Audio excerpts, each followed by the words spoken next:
Hello friends, this is Esan and you are watching Esan की पाठशाला। Friends, आज की वीडियो में हम बंगाल बोर्ड क्लास 9 का एक पोम जिसका नाम है ऑटम, जो लिखा गया है जॉन क्लेयर के द्वारा, इसको डिस्कस करने वाले हैं। ये वीडियो थोड़ी लंबी जरूर होगी फ्रेंड्स, क्योंकि मैं इस वीडियो में पूरे पोएम को कम्प्लीटली आपको समझा दूंगा। केवल एक वीडियो आप इसको देख करके आप इस पूरे पोएम को समझ सकते हैं और समझ सकते हैं कि आपका कितना टाइम बचता है अगर आप इसको अच्छे से देखते हैं तो। इस वीडियो में आने वाले जितने भी इंपॉर्टेंट वर्ड्स हैं, मतलब इस पोएम में आने वाले जितने भी इंपॉर्टेंट वर्ड है वो भी मैं डिस्कस करूंगा और आपको समझाऊंगा। साथ में एडिशनल पिक्चर्स दूंगा जिसको आप देख करके इस पोएम को रिलेट कर पाएंगे और समझ पाएंगे इंटरेस्टिंग वे में। तो बिना देर किए हम लोग चलते हैं और आगे बढ़ते हैं हमारे पोएम की तरफ। तो फ्रेंड्स, ये पोएम है ऑटम, जो लिखा गया है जॉन क्लेयर के द्वारा। पहले थोड़ा राइटर के बारे में और पोएम के बारे में हम लोग डिस्कस कर लेते हैं। जॉन क्लेयर बोर्न इन 1793, यानी कि जॉन क्लेयर जो थे, ब्रैकेट में देखिए उनका जन्म और मृत्यु का टाइम लिखा हुआ है। इनका जन्म हुआ था, वॉज बोर्न इन 1793, यानी 1793 ईस्वी में इनका जन्म और 1864 में इनकी मृत्यु हुई थी। वो एक इंग्लिश के माने कि एक ब्रिटिश पोएट थे और वो बहुत फेमस पोएट थे। ठीक है, famous for his celebrity representation of the English country side and his lamentation of its disruption. मतलब क्या है फ्रेंड, कि वो एक अंग्रेजी कवि थे, साथ में वो ग्रामीण क्षेत्रों के बारे में एक उत्साही चित्रण किया करते थे। चित्रण मतलब होता है कि उसके बारे में वर्णन करते थे। ठीक है, और उसकी जो तबाही होती थी, देखिए यहाँ पर लिखा हुआ है लेमेंटेशन का मतलब दुख व्यक्त करना। ठीक है, डिसरप्शन का मतलब हो गया कि जब वहाँ बर्बादी होती थी, जब गांव जो थे वो बर्बाद हो जाते थे, उनको वो दिखाते हैं और उसके तबाही पर क्या करते हैं अपने कविता में, मतलब शोक को प्रदर्शित करते हैं। ठीक है, some of his notable collections of the poetry are, उनके कुछ नोटेबल माने प्रसिद्ध कलेक्शंस है पोएम के, वो आपके सामने हैं। से are first love, snow storm, the village minstrel and the other poems et cetera. ये उनके फेमस पोएम्स हैं, यानी कि कविताएं हैं, जैसे कि फर्स्ट लव हो गया, स्नो स्टॉर्म हो गया, द विलेज हो गया, विलेज मिन्स्ट्रेल हो गया, मिन्स्ट्रेल, और अदर पोएम इसके अतिरिक्त भी हैं। इसका नाम ही है। सो अब और भी इनके पोएम्स है, बहुत ही इंटरेस्टिंग है। ये पोएम भी बहुत ही इंटरेस्टिंग है। फिलहाल मैं इसको आगे समझाते जाऊँगा, आपको बताते जाऊँगा।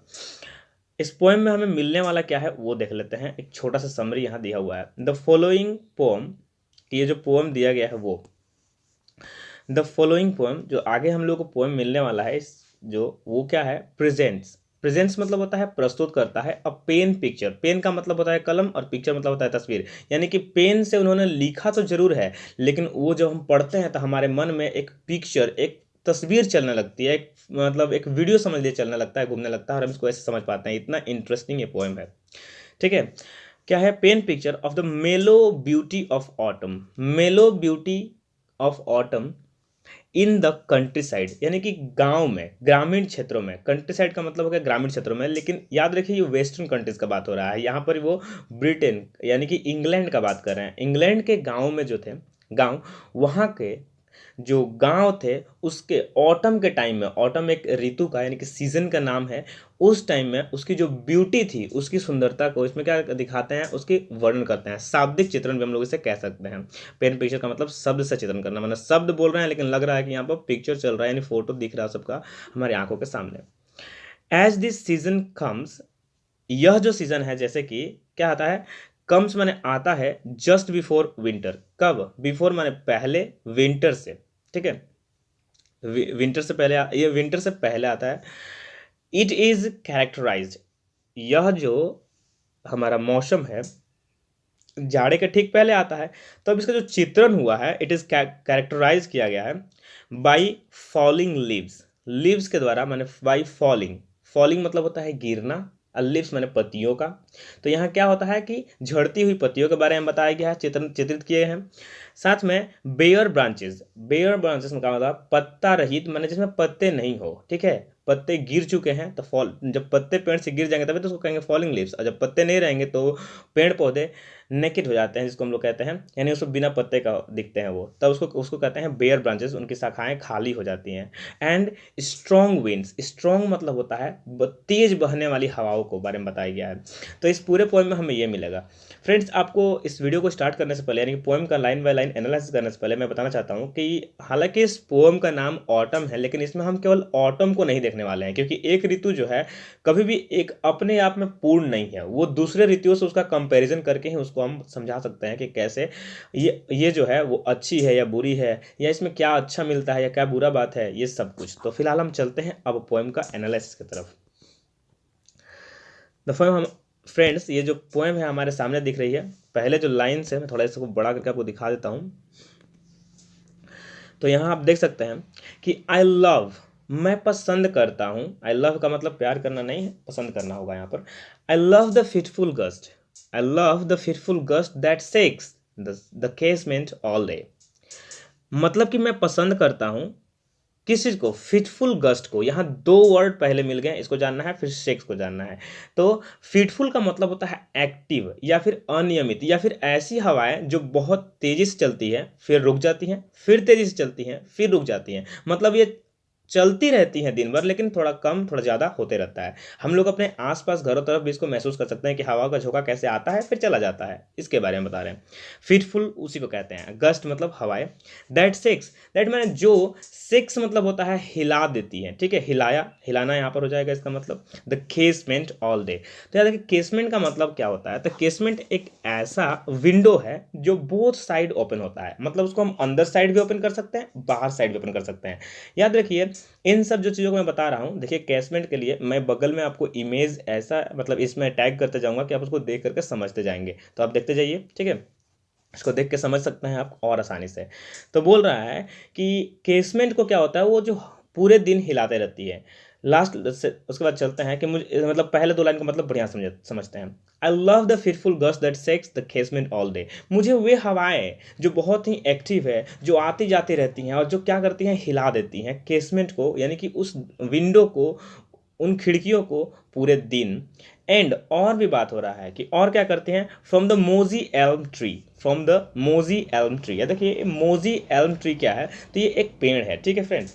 तो इसमें इसको मोजी बोलते हैं, मोसी पढ़ते हैं। मोसी एल्म ट्री मोस से बना हुआ है। मोस मतलब होता है काई का जमना, यानी कि मोस का लग जाना। आपने इसको अगर देखना चाहते हैं तो इसको बगल में पिक्चर को देखिए, और साथ में याद रखिए कि आपके घरों में जहाँ आप समझ लीजिए पानी गिरते रहता है हमेशा, तो वहाँ हरे हरे शैवाल जम जाते हैं, घासे टाइप में कुछ छोटी छोटी एकदम जम जाती है, उसी को हम लोग मोश कहते हैं। तो वो जब पेड़ पौधे जो होते हैं जब गीले होते हैं ना, उनका तना जब गीला होता है तो उस पर ये लग जाते हैं, इसी कारण से इसको कहा जाता है मोसी एल्म ट्री। तो यहाँ पर ये मोसी वर्ड एडजेक्टिव है, यानी कि एल्म ट्री की विशेषता को बता रहा है। कैसा एल्म ट्री, तो mossy elm tree. Takes the faded leaves away. क्या बोल रहा है, दूसरा दो लाइन का मतलब समझते हैं। And from the mossy elm tree takes the faded leaves away, माने उन हवाओं को ही मैं पसंद करता हूँ। वो और करके कहते जा रहे हैं, बताते जा रहे हैं, जो क्या करती है कि मोजी एल्म ट्री से पत्तों को क्या करती है, फेडेड लीव्स। अब यहाँ एक और बात आ गया कि फेडेड का मतलब क्या होता है। फेडेड का मतलब याद रखिए फ्रेंड्स, फेडेड का मतलब हो जाता है आपका कि वे पत्ते जो क्या है, अब मुरझा गए हैं, सूख गए हैं, जिनमें अब जान नहीं रह गई है, उनका बारे में बात किया जा रहा है। फेडेड है, समझ में आया ना, मुरझाया, ड्राई, सूख गया पत्ता, उनको लीव्स उसको क्या करती है, टेक्स अवे। देखिए ऊपर लाइन में आपको टेक्स मिल रहा है, लेकिन एक्चुअली एक फ्रेजल वर्ब बनता है टेक्स अवे, इसका मतलब होता है ले चल जाना। तो वो हवाओं का झोंका आता है और उन्हें लेकर चला जाता है, ठीक है। और बताते हैं, अभी भी कॉमा लगा हुआ है फ्रेंड्स, कॉमा का मतलब होता है ये लाइन अभी कंटिन्यू हो रही है। टोर्लिंग देम, और क्या करता है ये हवाएं जो है, जो टोर्लिंग देम, उन्हें हिलाती रहती है, नचाती रहती है। देखते हैं कि हवाओं के साथ पत्ते और साथ में पॉली बैग्स वगैरह हम लोग देखते हैं, प्लास्टिक वगैरह कैसे उड़ते रहते हैं, तो उसी के बारे में बोला। टोर्ल करना, उनको घुमाते रहना, अपने साथ हवा में तैराते रहना। By the window pane, window pane माने सपोज दैट, आपको इसमें समझना है कि जो हमारे पोएट हैं वो एक रूम के अंदर बैठे हुए हैं, ठीक है, और अपने विंडो से बाहर देख रहे हैं, तो उन्हें क्या दिखता है कि हवाओं का झोंका आता है जो हमारे विंडो को क्या कर रहा है, हिला रहा है। साथ में वो ये भी देख रहे हैं कि एक ऐसा पेड़ उनको दिख रहा है जिसको मोजी एल्म ट्री कहते हैं। आप पिक्चर्स को देखो, समझिए, उन जो मतलब वृक्ष हैं उसमें से जो पत्ते सूख गए हैं उसको हवाएं जो आती हैं वो उड़ा ले जाती हैं, और उड़ा करके उनको कहाँ तक लेकर आ रही हैं, तो विंडो के पेन तक। पेन मतलब हो गया खिड़की का जो कांच समझ सकते हैं आप, जिसमें कांच लगा होता है, पेन, ठीक है ना, खिड़की में जो कांच लगा होता है, या फिर आपके घर में जो भी लगा हो, तो पेन मतलब उसका मतलब हम लोग कह सकते हैं कि प्लेन भाग, तो ठीक है। प्लेट जिसको भी कह सकते हैं, तो वहाँ तक लेकर आती है ट्वर्लिंग करते हुए, घुराते हुए विंडो पेन तक विथ था। और साथ में क्या देखते हैं कि जब वो उसको उड़ा कर लाती है तो टकराती है, जब हवाएं बंद जाती है तो with 1000 others down the lane. Thousands माने हजारों की संख्या में क्या होते हैं पत्ते, डाउन माने गिरे होते हैं, द लेन, लेन का मतलब होता है गली में, लेन का मतलब होता है कि घर के नीचे नीचे में जो है जगह है ना, वहाँ पर हैं पतली पतली गलियां हैं या पतले पतले रास्ते हैं, या फिर नैरो स्ट्रीट कहते हैं एक्चुअली लेन को। तो वहाँ पर उस गली में 1000 की संख्या में, हजारों हजारों की संख्या में जो है पत्ते जो हैं वो गिरे हुए होते हैं। तो आप यहाँ समझ के पहला पूरा ये आपका दिख रहा है 6 लाइन, इसका मीनिंग मैं आपको एक बार बता देता हूँ कि कवि को वे हवाएं पसंद हैं जो उनके विंडो को हिला देती हैं, केसमेंट को हिला देती रहती हैं पूरे दिन, और साथ में जो क्या करती हैं कि उन पत्तों पर जो पेड़ों पर जिनकी पत्तियां सूख गई है, ड्राई हो गई हैं, उनको वो क्या करती हैं, मतलब कि अपने साथ उड़ा ले जाती हैं, गिरा देती हैं। फिर साथ में उनको उड़ाकर कहाँ तक लाती हैं, तो पोएट के विंडो तक लाती है, वहाँ उनको घुमाते रहती है, और जब हवाएं थमती हैं तो वो नीचे गलियों में गिर जाते हैं और वहाँ पर बिछ जाते हैं। आगे चलते हैं और आगे इसके मीनिंग को समझते हैं फ्रेंड्स। आगे हमारे सामने है, इन लाइनों के मीनिंग्स को देखते हैं। बोल रहा है आई लव टू सी, फिर आगे क्या है, आई लव टू सी मतलब मुझे देखना पसंद है, the shaking twig. I love to see the shaking twig. यहाँ ट्विग का मतलब क्या होता है फ्रेंड्स, ये जानना जरूरी है, ठीक है। इसमें तो ट्विग का मतलब होता है टहनियाँ, छोटी छोटी डालियाँ, ठीक है ना, जो हम लोग का शाखाओं से, पेड़ की शाखाओं से लगे हुए छोटी छोटी टहनियाँ जो है उनको झूमते हुए, शेक मतलब होता है हिलना, झूमते हुए देखना। हवाएं जब आती हैं तो पेड़ कैसे हिलते हैं, आप यहाँ पर इमेजिन करिए और देखिए। तो I love to see the shaking twig dance till the shut of eve. Eve means evening, shut of eve मतलब शाम का ढलना, और डांस टिल माने तब तक डांस करती रहती है, मतलब तब तक हिलती रहती है जब तक कि इवनिंग नहीं हो जाती है। The sparrow on the cottage rig. Sparrow माने एक टाइप की पक्षी, गौरैया जिसको हम लोग हिंदी में कहते हैं, वो a type of bird. On the cottage rig, तो कॉटेज रिग को समझिए। सबसे पहले कॉटेज और रिग का मतलब क्या होता है, तो कॉटेज का मतलब होता है फ्रेंड्स घर, ये समझ गए। रिग का मतलब क्या होता है, कॉटेज रिग, रिग का मतलब होता है वो प्लेस जहाँ वो जो है घोंसला बना लेते हैं। तो यहाँ रिग का मतलब आप समझ सकते हैं कि घोंसला भी हो सकता है। कॉटेज रिग का मतलब क्या हो गया, घर के ऊपर बना घोंसला। तो कौन बनाएगा घोंसला, तो हम पेड़, जब पक्षी होते हैं वो अपना घोंसला बना लेते हैं हमारे घरों के ऊपर में, कहीं भी जहाँ भी उनको जगह मिल जाता है थोड़ा सा, या फिर कहीं हम लोग अपने समझ सकते हैं कि जांगला कहते हैं, या फिर उसको हम लोग एग्जॉस्ट फैन जहाँ पर ऐड करते हैं, उस सब भागों में भी जहाँ पर थोड़ा जगह बचता है वहाँ पर पक्षी अपना घोंसला बना लेते हैं, ठीक है। तो उसी की बात हो रही है कॉटेज रिग। अब इसमें क्या देखते हैं कि कवि को अपना घर का ऊपरी भाग दिख रहा है, तो रूम में बैठे बैठे तो दिख नहीं सकता उनको, तो यानी वो बाहर आ चुके हैं। अब उन हवाओं को देखते हुए उनका मन ऐसा हुआ कि वो बाहर आ गए हैं, और आकर के क्या कहते हैं कि आई लव टू सी। और आग बाहर जब आते हैं तो उनको दिखता है कि एक ऐसा पेड़ जो क्या है, इसमें ट्विग छोटी छोटी टहनियाँ हैं, और वो कब तक डांस करते रहता है, हिलते रहता है हवा के कारण, इवनिंग तक। और वो कहते हैं आगे लाइन में कि द स्पैरो यानी कि गौरैया पक्षी जो है वो कॉटेज यानी घर के ऊपर एक घोंसला बनाई हुई है, हुज चर्प जिसका आवाज, चर्प मतलब क्या हुआ, संगीत या उसकी बोली, वुड मेक बिलीव जो विश्वास दिलाती है, वुड मेक बिलीव का मतलब विश्वास दिलाती है, क्या दिलाती है, विश्वास। अब इसको बढ़िया से समझते हैं। Whose chirp would make believe, जिसका जो आवाज है, संगीत है, वो हम लोग को विश्वास दिलाती है कि that spring was just now flirting by in summer's lap with others to lie. ठीक है, कि स्प्रिंग, ध्यान दीजिएगा कि अब जो हमारा स्प्रिंग था, ऑटम, पहले सॉरी मैंने एक बात मिस कर दिया बताना आपको, कि जो पहला ऊपर की जो पंक्तियां थी मैं आपको बता रहा था, 6 लाइनें थी, उनमें जो था कि क्या कि उस समय बात हो रहा ऑटम का, ठीक है, ऑटम था। उसके बाद ऑटम के बाद वो स्प्रिंग आया। स्प्रिंग आने पर, स्प्रिंग आना मतलब वसंत ऋतु का आना था। जब फ्रेंड्स वसंत ऋतु आती है तो क्या होता है, ध्यान देखिए, जब वसंत ऋतु आता है तो बहुत सारे फूल खिल जाते हैं, पेड़ों पर पत्तियां लग जाती हैं। तो वही बोल रहा है कि दैट स्प्रिंग, वो जो स्पैरो का आवाज़ है, संगीत है, वो हमें विश्वास दिलाता है कि द स्प्रिंग वॉज जस्ट ना फ्लर्टिंग बाय। फ्लर्टिंग का मतलब होता है अटखेलिया करना। अटखेलिया करना मतलब मजाक करना किसी के साथ, खुशी से खेलना वालना, जो भी आप समझ सकते हैं। लेकिन अब क्या है, फ्लर्टिंग बाय से हम समझेंगे इसको बढ़िया से, ठीक है। तो कि स्प्रिंग जो है, जो अटखेलिया कर रहा था समर की गोद में, ठीक है ना, समर आने पर वो अब क्या है, समर आने पर वो अब जाने वाला है। इन समर्स लैप वो क्या कर रहा है, समर्स के लैप में, लैप का मतलब होता है फ्रेंड्स गोद, गोद में, ठीक है। क्या करता है कि विथ फ्लावर्स टू लाई, जो कि वो फ्लावर्स को छोड़ जाता है, लाई माने लेटा जाता है। तो याद रखिए इसका मतलब होता है कि सपोज दैट आप बहुत छोटे हैं, तो ठीक है, आपका ख्याल अभी आपकी मम्मी रख रही थी, वो आपको गोदी में खिला रही थी, लेकिन मम्मी को कुछ काम लग गया तो उन्होंने क्या किया, आपको आपके पिता के हाथ में दे दिया, कोई और पर्सन के हाथ में दे दिया, तो वो आपको खिला रहे हैं। तो जब स्प्रिंग आया, वसंत, तो अपने साथ बहुत सारे फ्लावर लाया, बहुत सारी खुशियाँ लाया, अटखेलियाँ लाया, सबके मन में आनंद का लाया।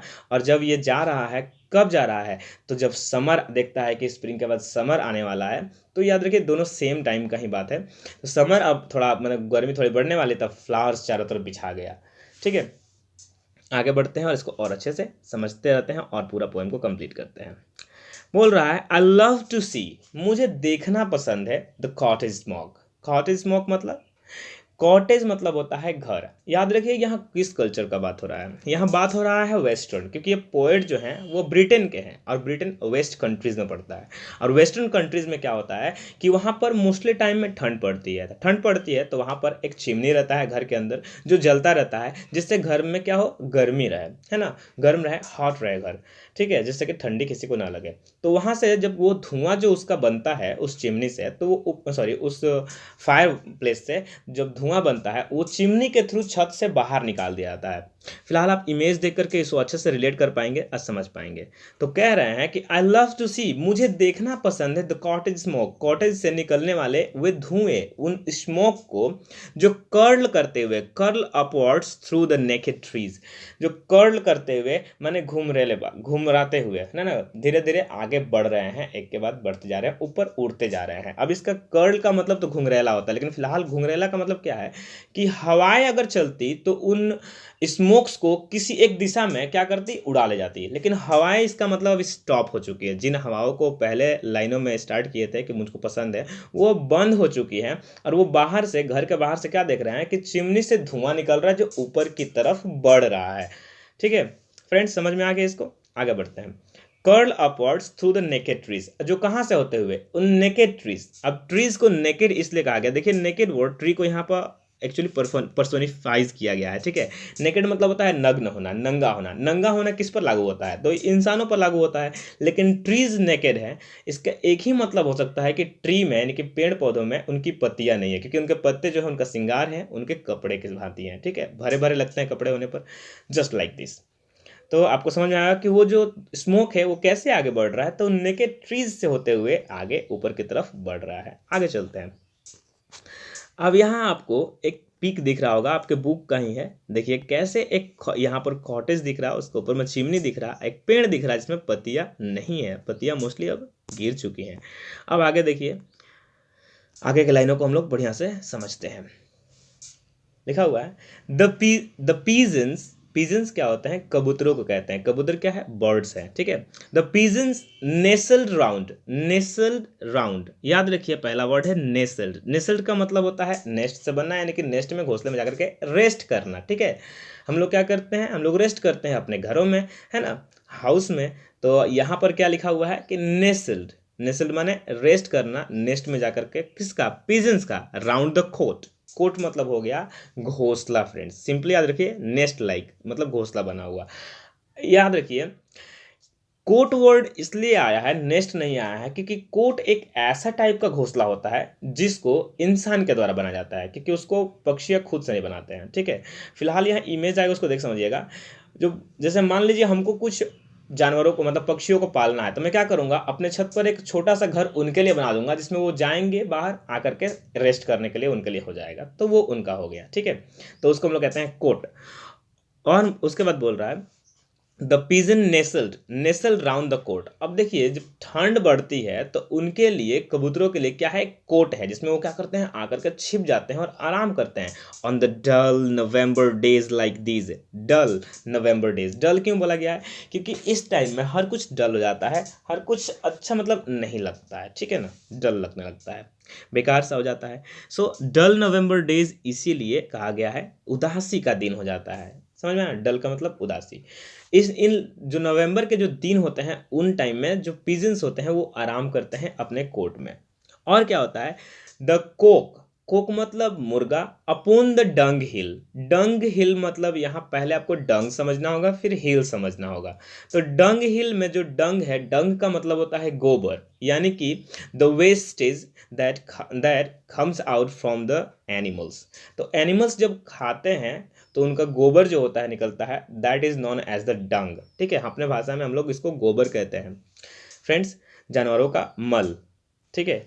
हिल मतलब क्या होता है, तो देखिए जानवरों का मल जो होता है उसको एक्चुअली इकट्ठा किया जाता है, क्योंकि इससे बहुत सारे काम होते हैं, जैसे कि इससे हम लोग उपला बनाते हैं, ठीक है, जो जलावन के काम में आता है। ये फर्टिलाइजर के लिए इसको हम इकट्ठा भी करते हैं, जब ये सड़ता है तो खाद का काम करता है, फर्टिलाइजर का काम करता है, जिससे खेतों में दिया जाता है। तो जब उन गोबर्स को एक जगह इकट्ठा करते जाते हैं हम लोग, तो क्या होता है, उनका एक ऊंचा हुआ उठा हुआ भाग हिल के समान बन जाता है। हिल मतलब क्या होता है, उठी हुई भाग, पहाड़ियों जैसा छोटा छोटा, छोटी छोटी। तो डंग हिल मतलब हो गया गोबर की पहाड़ी। क्या बोल रहा है, the cock upon the dunghill crowing. Crowing का मतलब होता है आवाज, कुकड़ू की आवाज होती है जो मुर्गे की, वो उस अपने आवाज में वो क्या कहता है, क्रोइंग माने चिल्लाता है या बुलाता है, ठीक है। यहां तक हमें समझ में आ गया। द मिल सेल्स, ठीक है। पहला इसमें आपको समझना है कि पहले जो ये वर्ड है सेल्स, इसका मतलब क्या है, क्योंकि सेल्स वर्ड का मतलब जानना जरूरी है। सेल कहते हैं समुद्र में चलने वाली वे जहाज है जिन पर कपड़ा लगा होता है, ठीक है, जो हवा से चलती हैं, इसलिए उनको सेल कहा जाता है, ठीक है। समझ में आ गया आपको, शिप नहीं बल्कि सेल। तो इसीलिए यहाँ पर इस सेल का प्रयोग क्यों हुआ है मैं आपको बता रहा हूँ, हवा से चलने के कारण। अब यहाँ देखते हैं कि द मिल सेल्स, मिल मतलब होता है चक्की, और यहाँ हवा से चलने वाली चक्की, एक ही चक्की, इसको हम लोग कहते हैं पवन मिल, ठीक है ना, या हवा मिल, जो भी आप कह सकते हैं। हवा मिल नहीं बल्कि पवन मिल कहा जाता है, समीर मिल। तो हवा से चलने वाली चक्की होती है जिसमें बड़े बड़े पंखे लगे होते हैं और उसको हवा के दिशा में मोड़ दिया जाता है। जब हवा उससे टकराती है तो वो चलने लगते हैं वो पंखे, और जब वो पंखे चलते हैं तो उसका यूज़ हम लोग करते हैं, तो उसकी जो मैकेनिकल एनर्जी है, वो मैकेनिक्स यहाँ पर जब काम करता है मैकेनिकल रूप से, तो वो एक अलग टाइप की एनर्जी प्रोवाइड करती है। तो इससे हम लोग बहुत सारा एनर्जी बना सकते हैं, ठीक है। मोटर चला करके हम इलेक्ट्रिसिटी भी बना सकते हैं, साथ में हम चक्की वगैरह जो होता है जिससे हम लोग गेहूं वगैरह धान वगैरह की कुटाई करते हैं और गेहूं की पिसाई करते हैं, वो अगर कर देते हैं तो हमारी ये काम हो जाती है। तो इस तरह से बहुत कुछ हो सकता है और बहुत सारे चीज़ों को हम कर सकते हैं, ठीक है, मिल वगैरह चला सकते हैं। तो इसलिए बोला है मिल सेल्स। तो उस मिल में जब सेल्स, उसके पंखे चलते हैं, ऑन द हीथ अगोइंग। अगोइंग का मतलब तो होता है फ्रेंड्स चलते जाना, लेकिन हीथ का मतलब जानना जरूरी है। तो हीथ मतलब क्या होता है, तो यहाँ आपको कुछ नहीं सुनाया था, आप इसको हीट समझिए। हीट के कारण क्या होता है, बहुत, इसलिए मीनिंग हीट नहीं है, हीट मतलब होता है गर्म। गर्म कहाँ पड़ता है, तो बंजर भूमियों में, यानी कि बारन जगह पर, ठीक है, रेगिस्तान वगैरह भी समझ सकते हैं। तो जो ये पवन मिल होते हैं ना, एक्चुअली लेस क्राउडेड प्लेस में लगाए जाते हैं, जहाँ मतलब बहुत कम क्राउड हो, ठीक है। तो वहाँ पर लगाया जाता है इस पवन मिल को, क्योंकि इससे साउंड भी बहुत प्रोड्यूस होता है, तो उस जगह इसको लगाया जाता है। तो बंजर भूमि में अलग थोड़ा दूरी पर लगाया जाता है, वहाँ का बात हो रहा है। अगोइंग का मतलब होता है इसका बार बार घूमना, ये घूमते रहता है, क्योंकि जब हवा चल रही है तो घूमेगा ही। आगे है the feather from the raven's breast. यहाँ पर रावेन का मतलब क्या होता है फ्रेंड, रावेन्स ब्रेस्ट, ब्रेस्ट मतलब होता है छाती, चेस्ट जिसको हम लोग कहते हैं मेन के रूप में। तो ब्रेस्ट का मतलब हो गया चेस्ट, छाती। रावेन का मतलब होता है एक टाइप का क्रो, एक्चुअली कहूँ तो बड़ा बड़ा कौआ, जिसको हम लोग सिंपली अपना भाषा में हम लोग कहें तो बड़े कौए, यहाँ मतलब बड़ी पक्षियों का बात हो रहा है, गिद्ध वगैरह का भी बात हम यहाँ कह सकते हैं, ठीक है, जिसको हम लोग अपने भाषा में गिद्ध कहते हैं। तो फेदर्स, फेदर्स माने कि पंख, फ्रॉम रावेन्स ब्रेस्ट फॉल्स ऑन। नीचे लाइन में इसका मीनिंग है कि फॉल्स ऑन मतलब गिरते हैं, ऑन द स्टबली। स्टबली का मीनिंग मैं आपको बताता हूं, अच्छे से समझिए। स्टबली का मतलब होता है कि फसल की कटाई के बाद, ली मतलब तो हो गया मैदान या खेत, तो स्टबल का मतलब अभी अभी जब कटा हुआ जो है घास का मैदान, तो उसमें नीचे में कुछ खूंटी नुमा पार्ट बच जाते हैं। जैसे मान लीजिए हम धान काट लेते हैं तो नीचे में उसका थोड़ा सा पार्ट बच जाता है। क्या ज़मीन से पूरा उखाड़ कर थोड़ी ना काटना है, थोड़ा ऊपर से काटते हैं। मान लीजिए हम आपका तोड़ा या सरसों का खेती करते हैं तो उसको भी थोड़ा ऊपर से काट लेते हैं, and that is known as the stubble. Stubble माने वो खूंटी वाला पार्ट, जो बच गया जो पार्ट है वो उस खूंटी वाले पार्ट को हम लोग स्टबल कहते हैं। ठीक है, जो छोटा पार्ट किसी भी फसल का नीचे में बच जाता है जमीन से लगा हुआ, उसको कहते हैं स्टबल। ठीक है, उस पर फिलहाल आप चलिएगा, जब तो नया नया कटा होगा तो चुभेगा भी आपको। तो बोल रहा है कि फेदर्स माने कि पंख किसके, ब्रेस्ट से, तो रावेंस के, यानी कि बहुत बड़े बड़े जो कौवे होते हैं, कौवों का एक टाइप, उनके ब्रेस्ट से जो पंख हैं वो गिरते हैं। फॉल्स ऑन का मतलब गिरते हैं स्टबली, उन नए कटे हुए मैदानों में जो जिसमें से नई फसल कट चुकी है, उस फार्म से, उस खेत से जिसमें नई फसल काट ली गई है। ठीक है, अब आगे बढ़ते हैं, इसको समझते हैं आगे। अगला लिखा हुआ है, इसको भी थोड़ा अच्छे से देखिए और समझने की कोशिश करिए क्योंकि बहुत ही जरूरी है। लिखा हुआ है फॉल्स ऑन द स्टबली, तो समझ गए। द एकॉर्ड, एकॉर्ड का मतलब क्या होता है, ओक का पेड़। ओक का पेड़ का जो बीज होता है ना या फल होता है, उसको हम लोग कहते हैं एकॉर्ड। ठीक है, एकॉर्ड एक्चुअली एक चैप्टर में और पढ़ा चुका हूँ, उसमें भी था ये एकॉर्ड का बात। क्या बोल रहा है, the acorns near the old crow's nest. अब उन क्रोज में से जो ओल्ड क्रोज हैं, माने बूढ़े कौवे हैं, है ना, बूढ़े हो गए हैं, उनका नेस्ट से क्या हो रहा है, द एकॉर्ड फॉल्स। फॉल्स में देखिए फिर से नीचे में आपको मिल रहा, फॉल का मतलब गिरना, तो गिरता है। पैटरिंग डाउन, फिलहाल मैं इसको अच्छे से क्लियर करता हूँ। पैटरिंग डाउन का मतलब एक के बाद एक लगातार गिरते रहना, क्रम में गिरते रहना। डाउन द ट्री, ट्री से होकर के नीचे। तो फिलहाल आपको यहाँ उल्टा दिखा हुआ है, देखिए ट्री से एकॉर्ड जो होता है क्या, वो गिरता है, और वो कहाँ गिरता हुआ है, तो वो क्रो जो है उसका नेस्ट पर गिरता है, घोंसले पर, और फिर वहां से नीचे गिर जाता है जमीन पर। यहां समझिए कि एकॉर्ड क्या है, तो ओक के पेड़ का फल है, जो क्या होता है, ओल्ड क्रो के नेस्ट से होता हुआ पेड़ के नीचे गिरता है। और जो यहाँ पैटरिंग लिखा हुआ है, पैटरिंग का मतलब होता है आवाज। जैसे मान लीजिए पानी की बूंद कैसे गिरती है, टपक टपक, तो हम लोग टिप टिप कहते हैं। तो उस तरह से जो ये पौधे गिरते हैं, मतलब सॉरी ये बीज गिरेगा या फल गिरेगा, तो उसका भी एक साउंड प्रोड्यूस होगा वहां पर, तो उस साउंड के बारे में बात हो रही है। अब पैटरिंग मतलब बार बार गिरना एकॉर्ड का बीज का। ठीक है, अब अगला समझ गए इसको आप अच्छे से कि एकॉर्ड का मतलब हो गया वो बीज जो एकॉर्ड का है, सॉरी ओक का पेड़ का है, और वो गिरता है ओल्ड क्रो के नेस्ट से नीचे की तरफ उसके घोंसले से होता हुआ। ठीक है, आगे की लाइन है द ग्रंटिंग पिग। देखिए ग्रंटिंग पिग का मतलब क्या हुआ था, पिग का मतलब तो हमारे सुअर को कहा जाता है, एक जानवर है, एन एनिमल। लेकिन ग्रंटिंग मतलब होता है जैसे कि इसको कहते हैं आवाज, है ना, आवाज कहते हैं इसको, कहते हैं आवाज। आवाज किसका, जैसे कि हमने पढ़ा था कि कोक का आवाज को लिखा हुआ था, क्रोइंग पढ़े थे हम लोग, उसी तरह से इसके आवाज को हम लोग जो है, पिग के आवाज को हम लोग ग्रंटिंग कहते हैं। ठीक है, उनका एक अपना ही साउंड होता है, आप उनको सुने होंगे अगर तो आपको आइडिया मिल जाएगा। तो द ग्रंटिंग पिग्स यानी कि आवाज करते हुए वे pigs that wait for all, जो इंतजार करते हैं। अब फ्रेंड्स ये किसका इंतजार करते हैं, मुझे ये बता सकते हैं आप। तो ये जो ग्रंटिंग पिग्स हैं वो इंतजार करते हैं कि कब वो सारे फल जो गिर रहे हैं ओक के पेड़ से वो नीचे पूरा गिर जाए, और जो मालिक उन सुअर को यानी कि उन पिग्स को पालता है वो उन्हें कलेक्ट करके ला करके खाने के लिए दे दे। तो वे उस बात के लिए वेट करते हैं कि कब ये, देखिए ये एक्चुअली पोएट जो होते हैं ना बहुत ही डीप मीनिंग को लिख देते हैं एक छोटी सी लाइन में। तो पोएट्स का बारे में मतलब बताना मेरे लिए इतना आसान नहीं है, किसी को समझ लेना कि इतना आसान नहीं है, फिर भी मैं कोशिश कर रहा हूँ कि इन लाइनों का मीनिंग आपको अच्छे से समझा पाऊँ। तो ग्रंटिंग पिग्स, वे पिग्स जो आवाज़ करते रहते हैं, वे वेट करते हैं पूरे टाइम जब तक कि ये अकॉर्ड्स पूरे नीचे नहीं गिर जाते, यानी अकॉर्ड्स को वो खाते हैं, इसका मतलब उनका खाद्य पदार्थ है, भोजन है।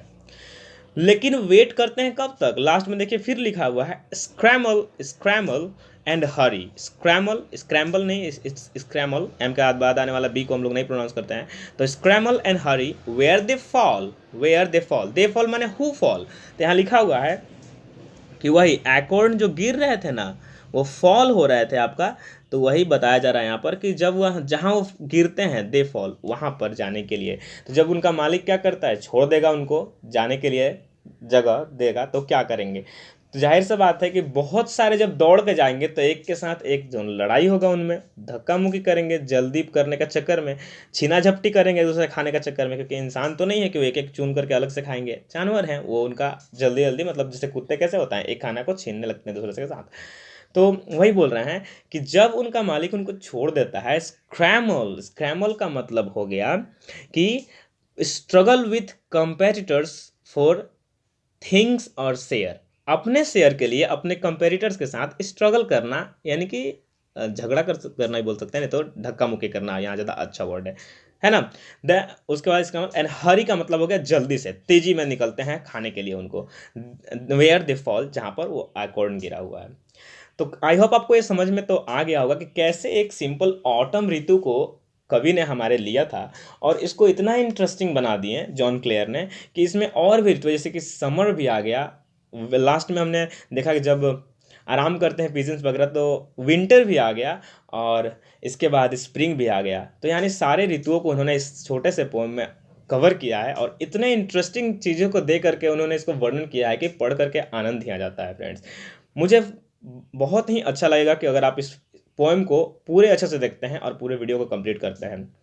तो अगर आपको ये वीडियो अच्छी लगी हो और मैंने जो मेहनत किया है आप उसके लिए कुछ करना चाहते हैं, तो आप इस वीडियो को एक बड़ा सा लाइक देकर जाइए, और आपको लगता है कि आप पढ़ करके इस वीडियो को कुछ अच्छा कर पाएँ तो अपने दोस्तों के साथ भी शेयर करिए। आपको लगता है कि इंटरेस्टिंग है और आसान है इसको समझना, तो अपने दोस्तों के साथ शेयर करिए और उन्हें भी बोलिए पढ़ने के लिए, ताकि क्या हो कि उनकी नॉलेज में वृद्धि हो और आप लोगों का लव इंक्रीज हो। तो मिलते हैं एक नए वीडियो में, टिल देन टेक केयर, अपना ख्याल रखें, जय हिंद।